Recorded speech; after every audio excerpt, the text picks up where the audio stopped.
Junior Board of Directors is proud to support Faribault Community Television.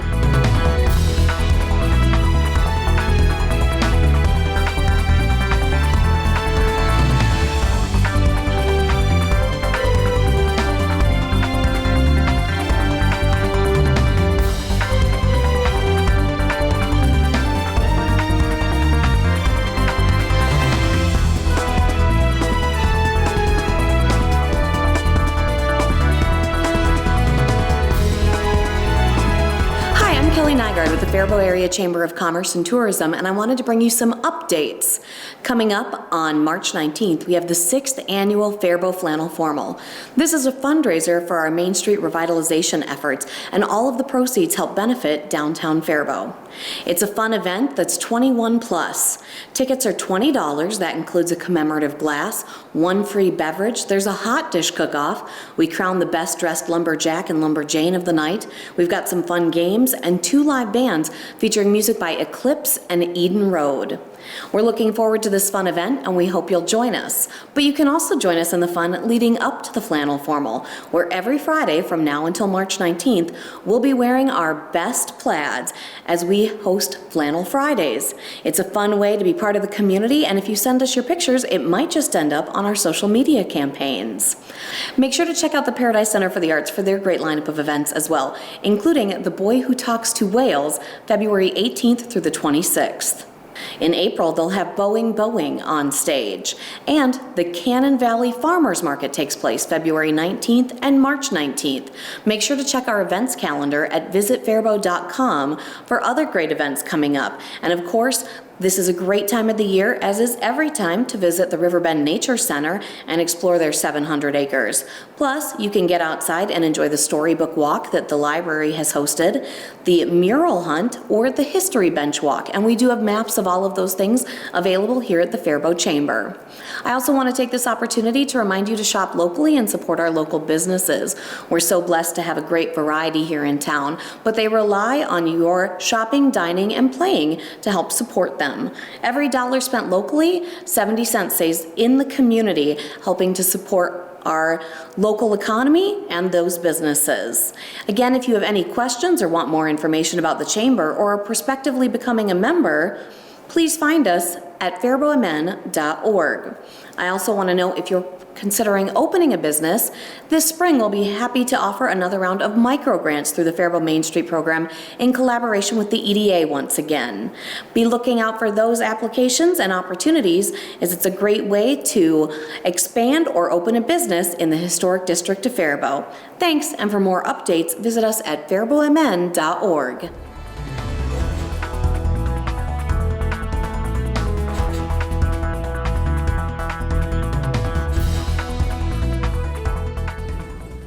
Hello, my name is Katie. I am a naturalist and operations manager here at Riverbend Nature Center, and I'll be presenting the events that we have going on this month for FCTV. Saturday, February 5th is packed full of programs for bird enthusiasts. We have Birds and Bagels going on from 10 to 11, which is free to the public. Then you can get up close and personal to a hawk, owl, and falcon presented by the U of M Raptor Center. The programs are from 11 to 12 and 12:30 to 1:30. They are $5 for children 12 years and under and $10 for adults. Or you could become a master recycler or composter.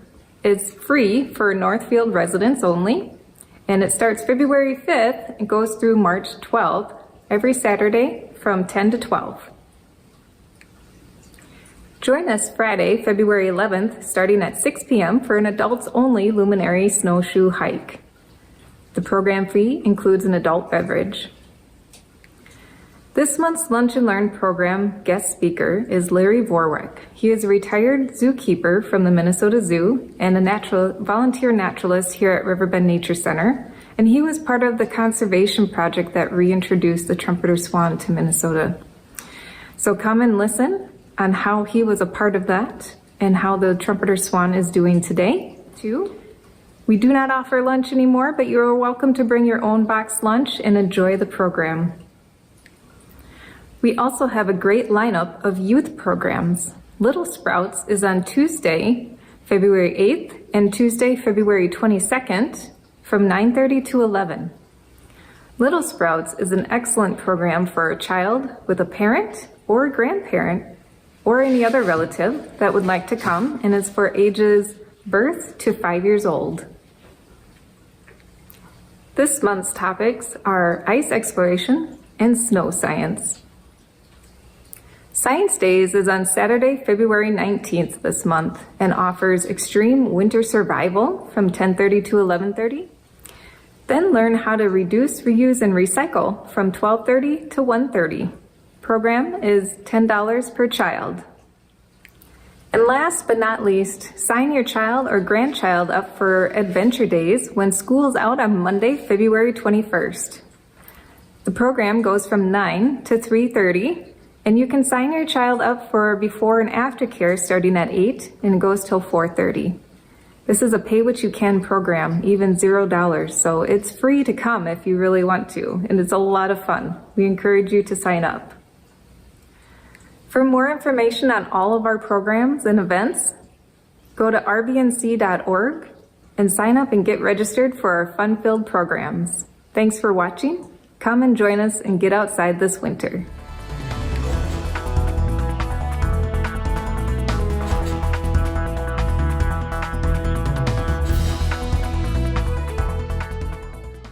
Well, thanks for tuning in today, guys. My name's Brad Fino. I'm the communications coordinator here with the City of Faribault, located in the Parks and Rec Department, and just want to take a minute and highlight some of our upcoming programs that we have.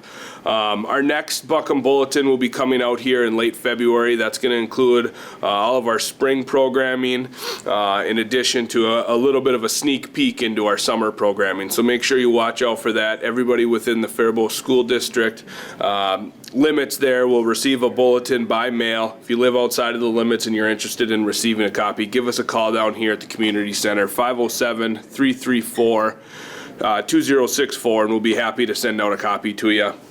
I want to start off today just giving a special shout out to a longtime employee who will be retiring here. Doug Knutson's been with the city for 41 years, serving as a maintenance engineer here for the city, has been a little bit of a face of the city here, helping out with various activities and making sure all of our equipment and things are up to speed. So a special shout out to Doug Knutson, and enjoy your retirement, Doug.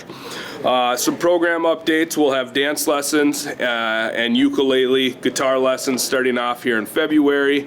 So make sure you head to our website, www.faribault.org/parks, and check out some of our classes that are available on our registration website. Some recent changes since we've been featured here on FCTV. All of our group exercise classes, except for kickboxing, are now located down here at the Community Center, located at 15 West Division Street. Kickboxing is still being held up at the Washington Recreation Center, which is held at 117 Shumway. Picnic shelters, another exciting time for folks living here in Faribault. March 1st, picnic shelters become available for rent. One of the most popular items that we really have here at the Park and Rec is, the 12 various shelters that are available for rent. Just over $50 for a full day rental for those shelters. They range from North Alexander Park, South Alexander Park, Wapakuta Park, Teepee Tonka. Again, head to our website and check those out. They go quick. They start March 1st. The rentals May 1st. May 1st through the end of September is when the rentals are. But you can start booking those March 1st, but they go quick. So make sure you go and check out the date that you're looking at there, March 1st or soon thereafter, and make sure you get that reservation on the books. Ice skating at Jefferson. The warming house has been open 4 p.m. to 9 p.m. Monday through Friday, 1 to 9 p.m. Saturday and Sunday. Seen a lot of folks heading out there and enjoying the ice. Cold temperatures haven't helped much this year in terms of attendance, but that has definitely helped with the ice making. It was a little bit of a slow start there with a warmer, longer fall, but make sure you head down there and check out the ice. We got the 2 ice skating rinks in addition to the leisure rink there, so make sure and check that out. We also have open skate at the Ice Arena here in Faribault. That's Saturday afternoons and Sunday nights. Both of those, or that schedule is available at faribault.org/parks, and check out that schedule.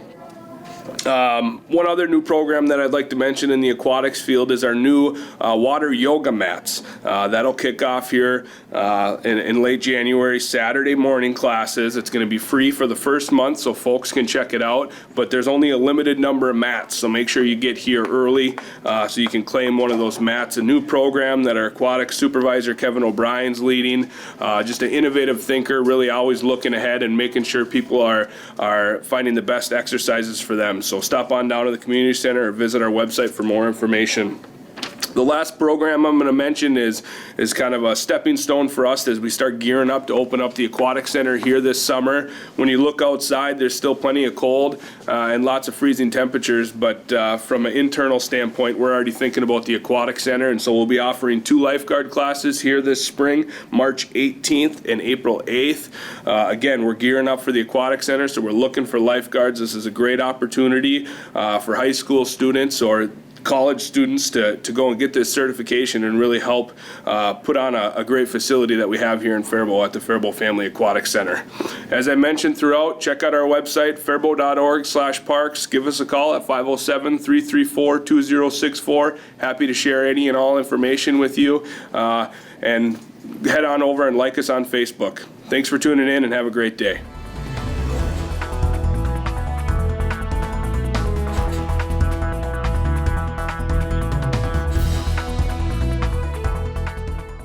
Hi, this is Jacob with Hy-Vee Pharmacy in Faribault. Just want to let you know that February is Heart Health Month. So I have a couple tips here to help protect your heart coming up this month. So a lot of medications that help prevent against cardiovascular disease, like statins and beta blockers and high blood pressure meds. The most important thing with those is to make sure you take them regularly every day. Some tips to help you remember are using a pill organizer that's out somewhere easily visible to help remind you to take them. You can also set alarms on your phone to help remind you. Another couple things you can do to help protect against cardiovascular disease include regular exercise and a well-balanced diet. Even if you're just able to start with a little exercise each day and then work up from there, that's all going to help you feel better, lose some weight, and protect against your heart. Eating a well-balanced diet with plenty of fruits and vegetables and reducing the amount of fat you take in is also going to help you as well. If you have any questions about any of this or your medications, feel free to stop into the pharmacy or give us a call at 507-334-1555. Thank you very much.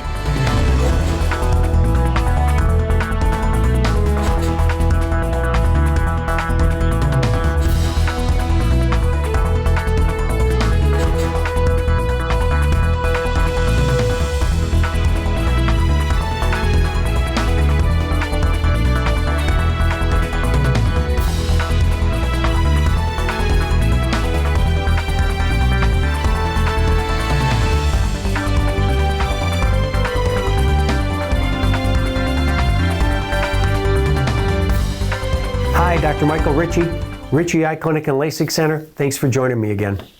Now, what I want to do today is I want to talk about some things related to, but not specifically about cataract surgery. I want to talk about lens implant and vision opportunities and options with cataract surgery. Now, for many of you who've been in to see us about your cataracts, you've seen this little flow chart.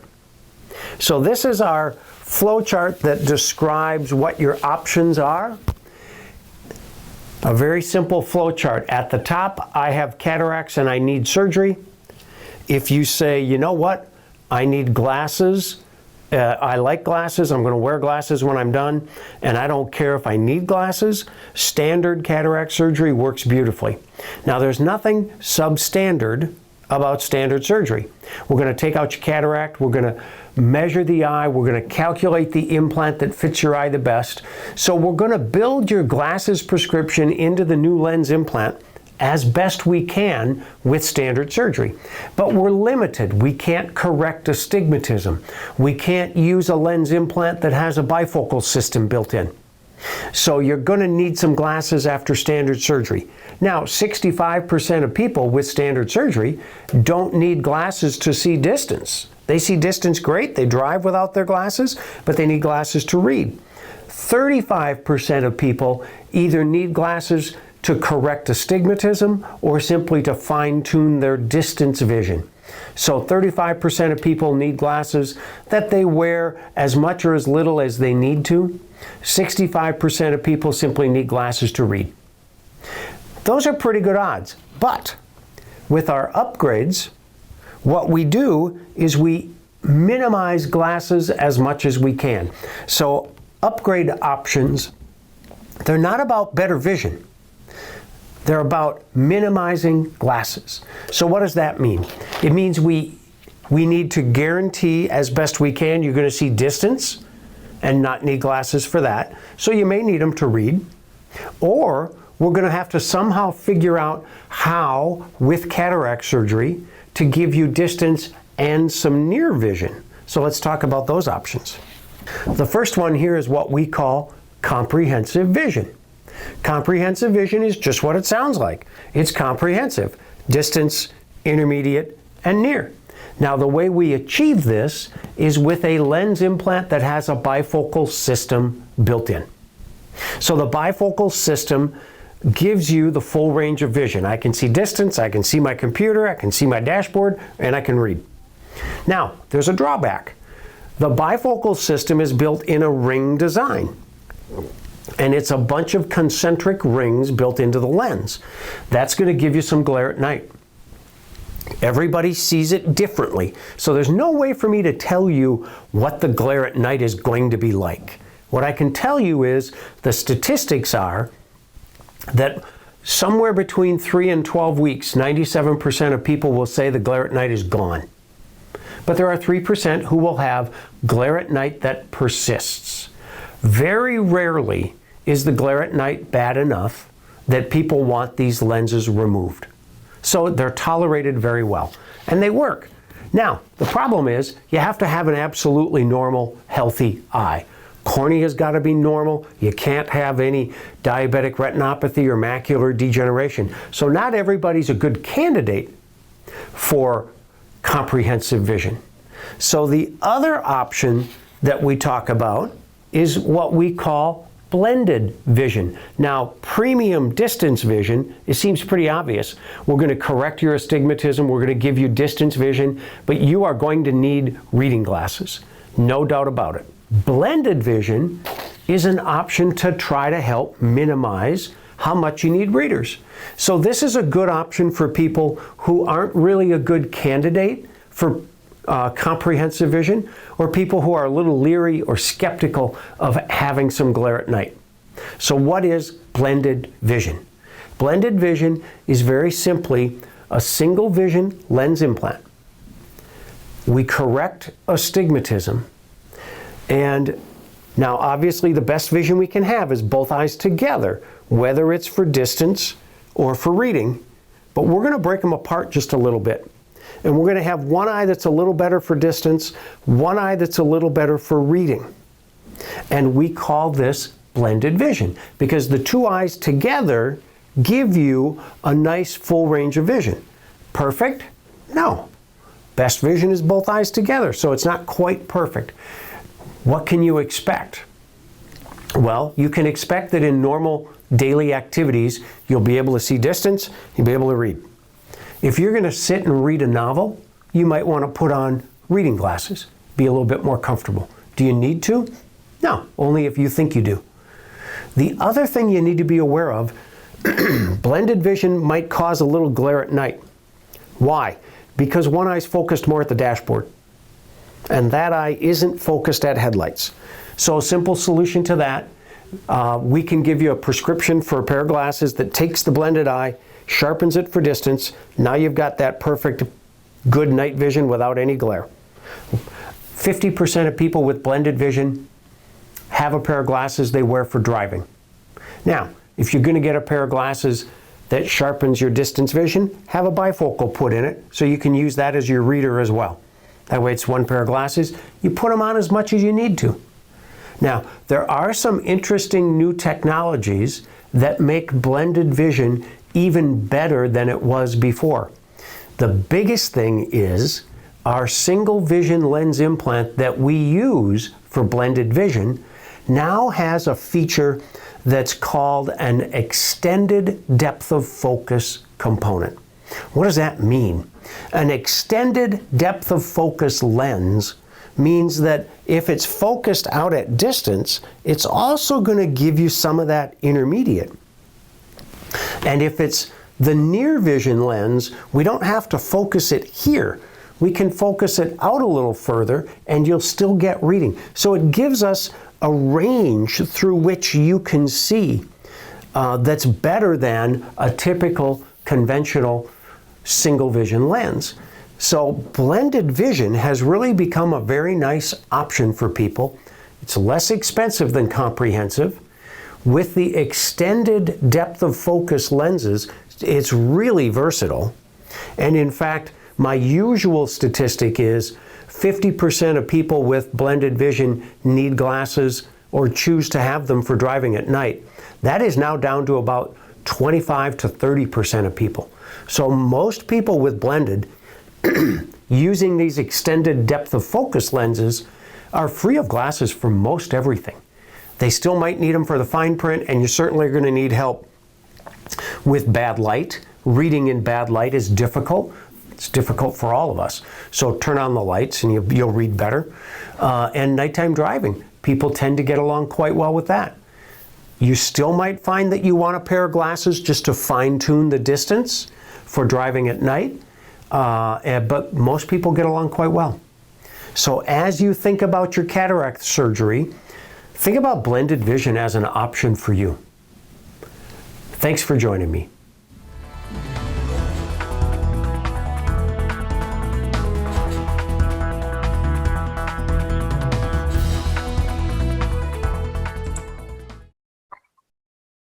Hey everyone, it's me, Miss Jenny, your favorite children's librarian. Thanks for joining me. I'm here to tell you about everything happening at your library in February 2022. And I'm going to start off with some really amazing, wonderful, big news. If you haven't heard yet, your library is now officially fine-free. That's right, effective on January 1st of this year, Buckham Memorial Library is fine-free. That means you will no longer receive a daily late fee on overdue Faribault library materials.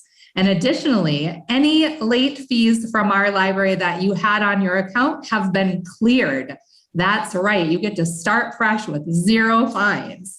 Now, fees for lost or damaged items will still remain and will continue to be charged, but no longer will there be fees for late items. We do still want the items back, however, so please return them as soon as you're finished.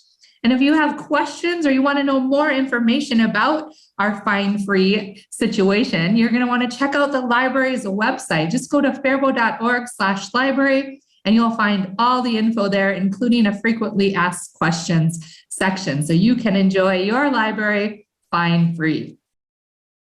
Our 5-minute bedtime stories are continuing in February. You can find those on Tuesday nights at 7 o'clock.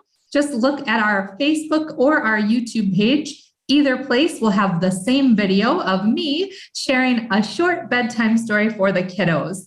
And you can watch them right away at 7 on Tuesdays, or you can watch them at any time that you like and as many times as you like. Storytime Share and Tell on Zoom will continue in February as well. That's Wednesdays at 10 a.m. And it's a little bit more interactive because it's on Zoom. And we have a great group of kiddos that have been joining me on Zoom for Storytime now. And we'd love to have you if you want to try it out. Just send me an email or a message. Give me a call and I will make sure you get that Zoom link so you can join us for that. It's super fun. Our Teen Advisory Board will meet in February on the 7th. That's a Monday at 4:30. If you are interested in becoming part of TAB, as we like to call it, let me know. It's for youth in grades 6 through 12. And I would love to talk to you about applying to be a member, and we'll discuss it and go from there. I would love to hear from you. The library will be closed on Monday, February 21st in honor of President's Day. So we'll be closed that whole day, Monday, February 21st, and we'll reopen on Tuesday with our regular hours. Our 2 book clubs will take place in February as well. We have Books and Brownies That's the book club for youth in grades 2 through 5.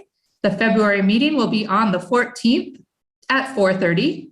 And the Pizza and Pages book club will take place on Monday, the 28th at 4:30. That one is for grades 6 through 12. For both meetings, registration is required in advance of attendance, and you can register super easy. Just give me a call, shoot me an email, send me a message on the library's Facebook page, and I'll get you registered. The two meetings have different assignments. For Books and Brownies, the assignment for February is to read any cookbook or craft book of your choice and come prepared to talk about it. And for Pizza and Pages, the assignment is to read any nonfiction book of your choice and come prepared to share about that. Now, for both meetings, if you don't want to read a book that fits the assignment, no worries at all. You can still come and just talk about anything that you're currently reading instead. The point is to share about books and to grow our love of reading just for the fun of it and make some new friends along the way.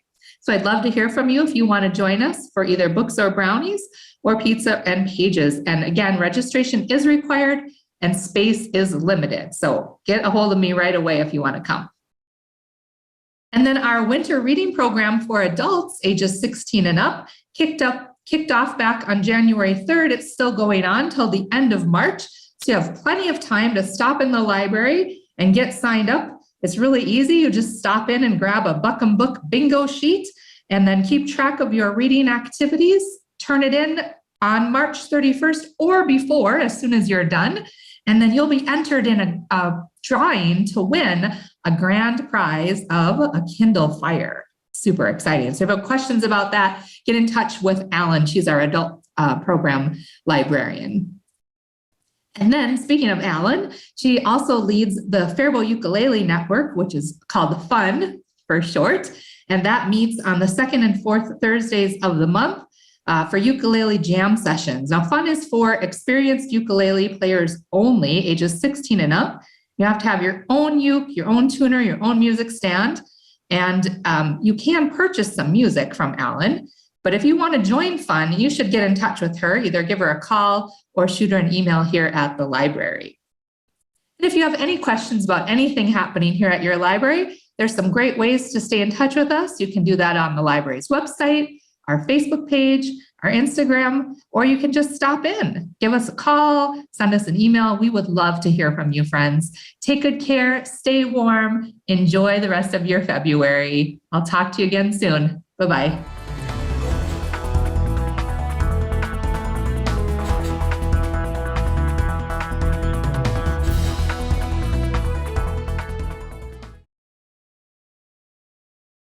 So what can you tell us about how Bishop Whipple was involved with starting the schools here in town? Well, when he arrived in 1859, there already had been done some work with mission work among the Dakota Ojibwe, and particularly with Reverend Breck, who also had some of the same ideas as Bishop Whipple had. They wanted to have education for all. They both believed in what they called progressive ideas in the day, where education was to be for everyone, not just the wealthy, and it was to be for whatever ethnic group. It was not just for whites. So, and it was for women as well as men, and that was the underpinning, as well as to help build schools that would build a feeder system for clergy coming to Minnesota, Episcopal clergy. First Institute of Learning was the Seabury Theological Seminary that was started first by Reverend Breck and then supported by Bishop Whipple. And that was to have a feeder program for Episcopal ministers, so that they would have, in Minnesota at the time in 1859, 1860 was just pretty much a wilderness, and they had a hard time getting actually people to come out here to be missionaries and to be ministers, and so they wanted to have a feeder school. So they started out with Seabury. And from that, Bishop Whipple was very good as far as organizing and fundraising, and they wanted to have something more. They started Shattuck School for boys, which originally was supposed to be a feeder program for Seabury, and Bishop Whipple, in his wisdom, said we need to broaden that scope. We needed to have it for the boys, for whatever field they're going into, but that the emphasis should be on service for mankind, but whether it's law or medicine or whatever field they're going into, but that the emphasis should be on service for mankind, but whether it's law or medicine or whatever that they're going, business they're going into, it would educate a number of fields. So that went to Shattuck, and as I mentioned, I think that Bishop Whipple was very progressive in his ideas, as was Reverend Breck, and they wanted to also educate the women, not just embroidery and kitchen work and housewifery, but actually the hard sciences. They wanted to have equal education, and so in their own home, Bishop Whipple and his wife, Cornelia, they started St. Mary's School for the girls.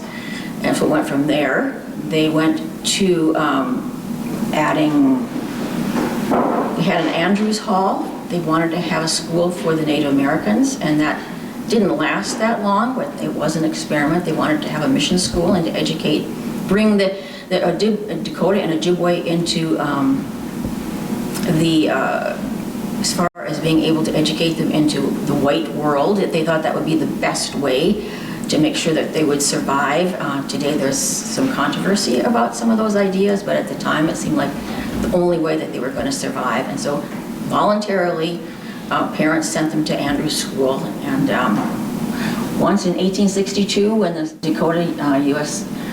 War broke out, or conflict, that pretty much shut down after that. But there was Andrews School. Much later, there was a school for young boys, because that would be Lower Shattuck was originally called, and they created that because the boys were just too young to actually be in a school apart from their parents. They wanted to have a school just for the younger boys, and that was started. So there became this really educational phenomenon in Faribault, as well as the School for the Deaf and School for the Blind. It was called Athens of the West at the time.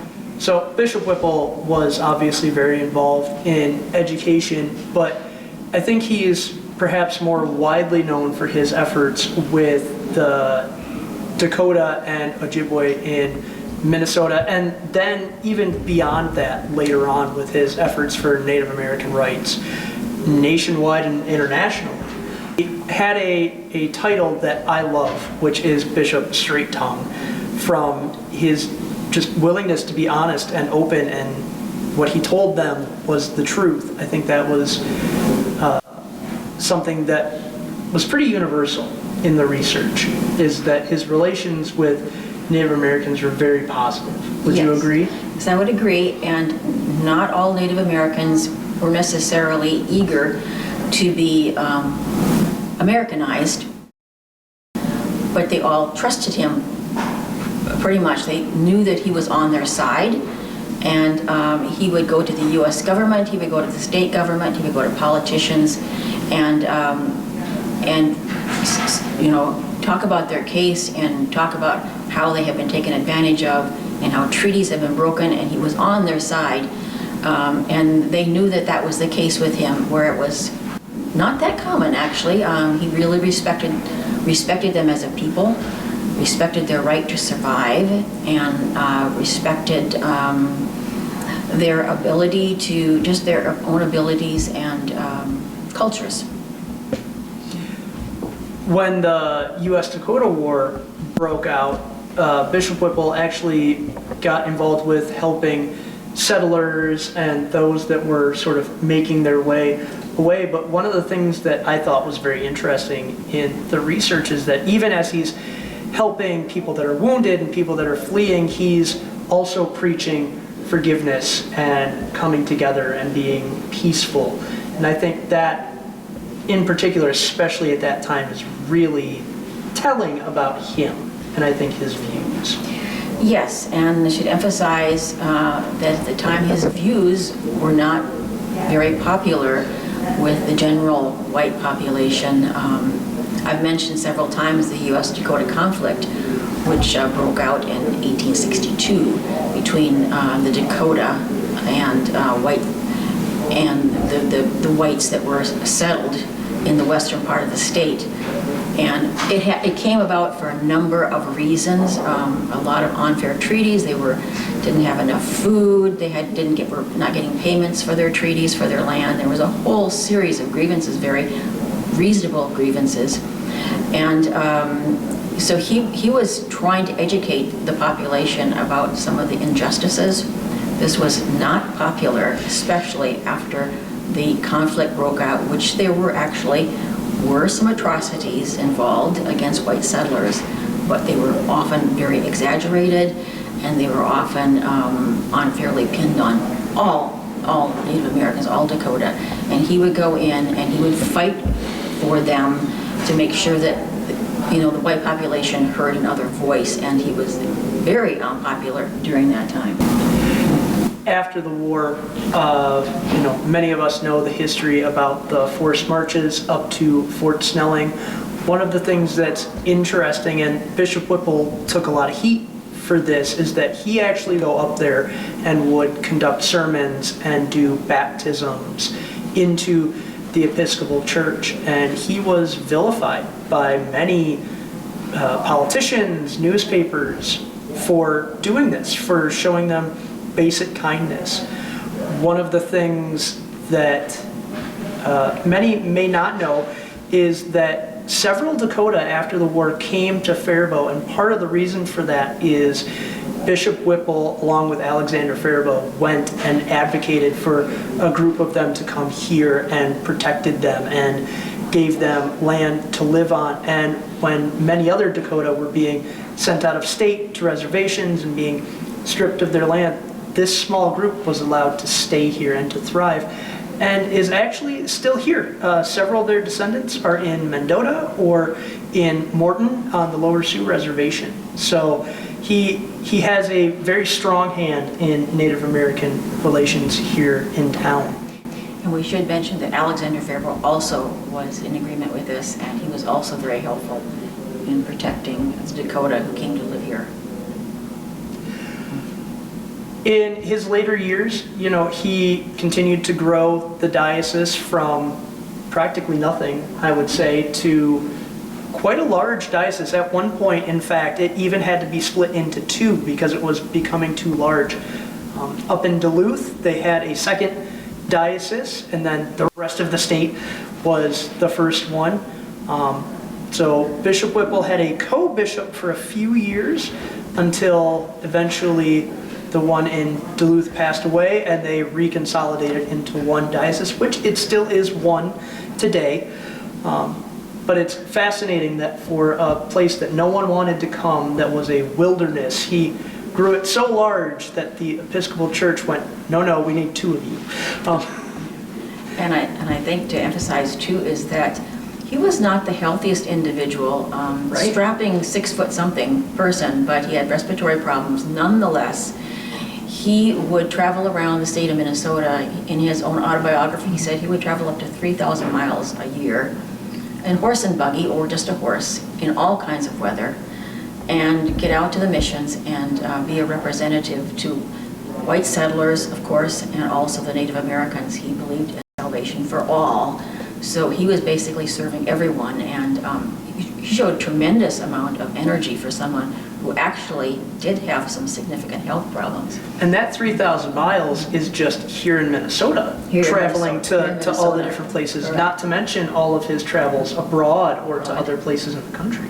Yes, he had many influential friends, having come from the out east and knowing a lot of politicians and ministers and wealthy donors. When he would become just ill enough that he couldn't keep going, they would send him overseas for a refresher trip, whether it be to England or to the Holy Land or France, and they would make sure that he would recuperate. He was terribly valued in his time by a lot of people, and they wanted to make sure that he stayed alive and that he would stay in Minnesota. He lived in Faribault all his life from when he came here in 1859. He never left. As I said, he died in 1901. His second wife, Evangeline, would continue to live here for a little while and then begin to travel. But really, I think his impact here in Faribault as well as Minnesota and the nation at large is pretty wide. We've got quite the sort of hidden celebrity, I think. We do, and we're rediscovering him. We should really mention that he also met with President Lincoln before the Dakota-U.S. conflict, and he went to Lincoln to inform him of the unfair treaties and how Dakota and Ojibwe were being cheated of their lands. And this prepped President Lincoln so that when it came time after the war was over, and we had 300 plus Dakota men who were going to be hung. Bishop Whipple is actually still buried here in town. He is entombed in the cathedral, which was pretty common at the time. We don't see that as much anymore. But it's interesting that here we are over 100 years after his passing, 120 come June, and we're still talking about him. And there's still a lot to learn from him and about him, and I think that's very interesting. Yes. He just had an incredible amount of talent. He had a common touch with people. He said to be a very good speaker, and he was inspiring, and he didn't have to have degrees. He could just be the common, ordinary person who came into church, and he could also speak to those who had no particularly religious affiliation at all. They were drawn to him, so he was very effective that way as well. Well, thank you for sitting down and speaking with us. And if you're interested in learning more about Bishop Whipple or checking out the exhibit, we only hit a few highlights of what's in here. For you to come on down. We're open 9 to 4 Monday through Friday, and we are on the east side of the Rice County Fairgrounds. Rice County Historical Society, preserving the past for future generations. First United Bank and the Junior Board of Directors is proud to support Faribault Community Television.